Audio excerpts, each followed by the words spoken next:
লড়াই আসবে, অবধারিত। কেন বলতেছি অবধারিত? দেখেন, আমার মনে হয় না বাংলাদেশের তরুণরা বেশি দিন অপেক্ষা করবে। তাই আমরা একটা আখেরি লড়াইয়ের দিকে যাইতেছি। সেই লড়াই সম্ভবত খুব দূরে না, খুব কাছে, এবং জনতা প্রস্তুতি নিতেছে। তার বিভিন্ন চিহ্ন চারিদিকে প্রকাশিত হইতেছে। খেয়াল রাখেন, সামনে দিন আসবে, শেষ লড়াইয়ের দিন, আখেরি লড়াইয়ের দিন, এবং সেইটা আগের চেয়ে বেশি ভায়োলেন্ট হবে, সহিংস হবে। কেন কইতেছি কারণ ব্যাখ্যা করি। বাংলাদেশের রাজনীতিতে আসল দ্বন্দ্ব বা ঝগড়াটা কিন্তু আওয়ামী লীগ বনাম বিএনপি না, জামাত বনাম বিএনপি না, আওয়ামী লীগ বনাম এনসিপি না, ধর্ম বনাম সেকুলারিজম না, কোনোটাই না। আসল ঝগড়াটা হইতেছে একদিকে বাংলাদেশের 800 বছরের মুসলমানদের নিজস্ব রাজনৈতিক আকাঙ্ক্ষা, অন্যদিকে মুক্তিযুদ্ধের চেতনা নামে একটা প্যাকেজ, যেটার পিছনে আছে আসলে ভারতীয় আধিপত্যবাদের প্রজেক্ট, যার লক্ষ্য হইতেছে এই ভূখণ্ডের মানুষকে পরাধীন, শক্তিহীন করে রাখা। তারা বাংলাদেশকে কাঁটাতারে ঘিরে রাখবে, পানি আটকাই দিবে নদীর, সীমান্তে মানুষ মারবে পাখির মতো, সীমান্তের নদীতে কুমির আর সাপ ছাড়বে, যেন বাংলাদেশে মানুষ পার হইতে না পারে। কি ভয়ানক কথা! দুনিয়াতে কোথাও এটা নাই। এরা এতে করবে ইন্ডিয়ান বর্ডারে, বাংলাদেশের মানুষকে উই পোকা বলবে, কিন্তু বাংলাদেশে বাজার ছাইয়া ফেলবে তার পণ্যে। তার বাংলাদেশে বন্দর লাগবে, ট্রানজিট লাগবে। তুমি যারা পছন্দ করো না, নিরন্তর অপমান করো, মর্যাদা দাও না, তার ভূখণ্ড তোমার লাগবে। তো তোমার তো একটাই রাস্তা আছে, যে এটা অনুগত জনসমর্থনহীন সরকার রাখা। এটাই হাসিনা। সেই জন্যই ভারতীয় আধিপত্যবাদের সাথে দ্বন্দ্বটা হাসিনা আমলেই চূড়ান্ত রূপ নিল। জার্মান আইন তত্ত্ববিদ কার্ল স্মিথ উনি বলছিলেন, রাজনীতির আসল প্রশ্ন একটা, বন্ধুকে আর শত্রুকে। যেই দিন একটা সমাজ এই প্রশ্নটা সঠিক উত্তর দিতে পারে, সেই দিন সে রাজনৈতিকভাবে জন্ম নেয়। বাংলাদেশের এই প্রশ্নের উত্তর 15 বছর ধরে স্পষ্ট হয়েছে। আওয়ামী লীগ ছিল এই প্রজেক্টের পলিটিক্যাল ভেহিকল, ভারতের পলিটিক্যাল এজেন্ট। 2024 জুলাই আগস্টে দ্বন্দ্ব নিয়ে লড়াই হইল। হাসিনা পলাইলো ঠিকই, কিন্তু দ্বন্দ্ব মিটে নাই। কারণ ছাতাটা তো সরে নাই। বিএনপি এসে সেই একই ছাতা মাথায় ধরিছে। মানে যেই কারণে 1400 মানুষ জীবন দিছে, সেটার মীমাংসা এখনো বাকি। এই দ্বন্দ্ব মিটতে হবে, মিটবেও, কিন্তু কিভাবে?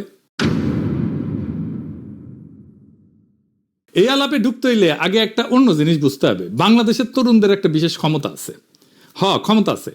বাংলাদেশের প্রত্যেকটা প্রজন্ম রাষ্ট্রের বিরুদ্ধে দাঁড়ানোর ট্রেনিং পেয়েছে।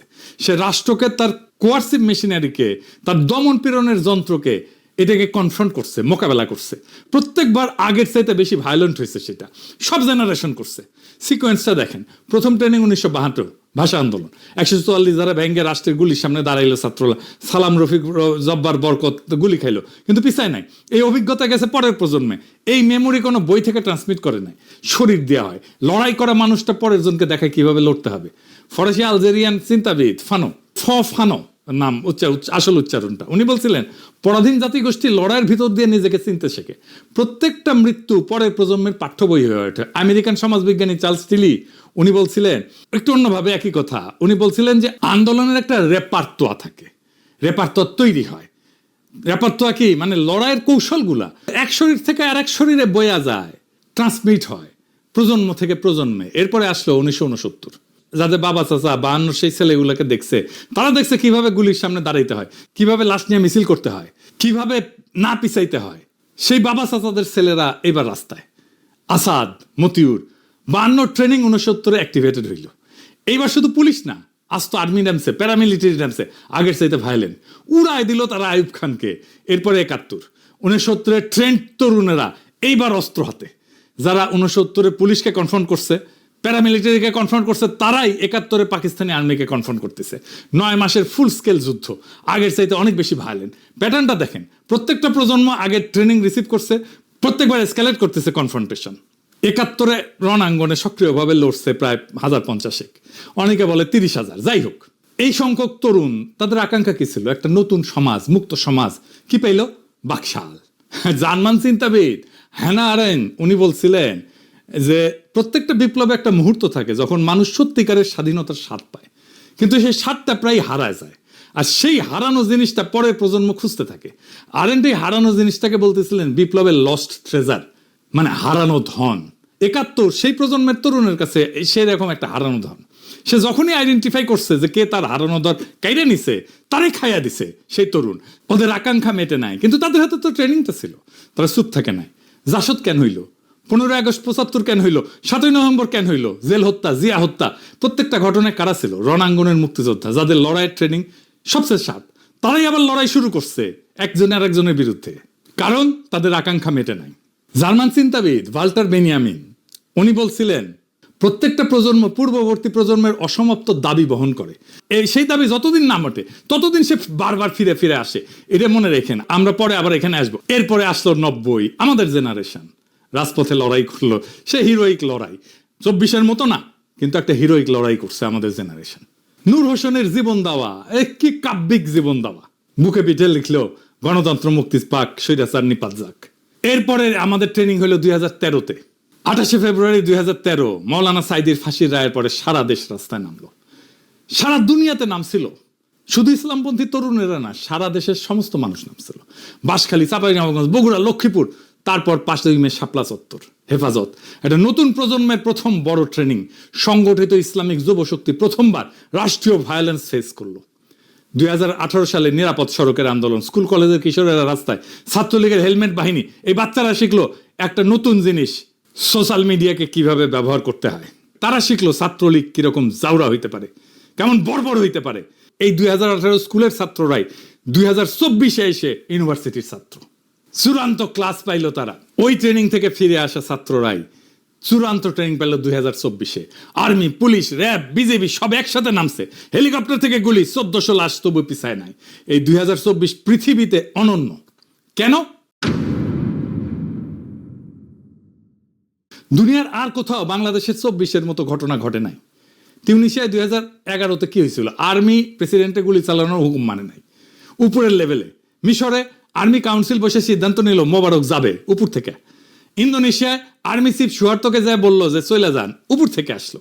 ফিলিপিন্সে 86-তে, সার্বিয়াতে 2000, শ্রীলঙ্কা 2022, সব জায়গায় একই গল্প। মিলিটারির উপর লেভেল ক্যালকুলেশন করছে, অঙ্ক করছে, তারপরে বলছে চলে যান। বাংলাদেশে কি হয়েছে? উল্টা।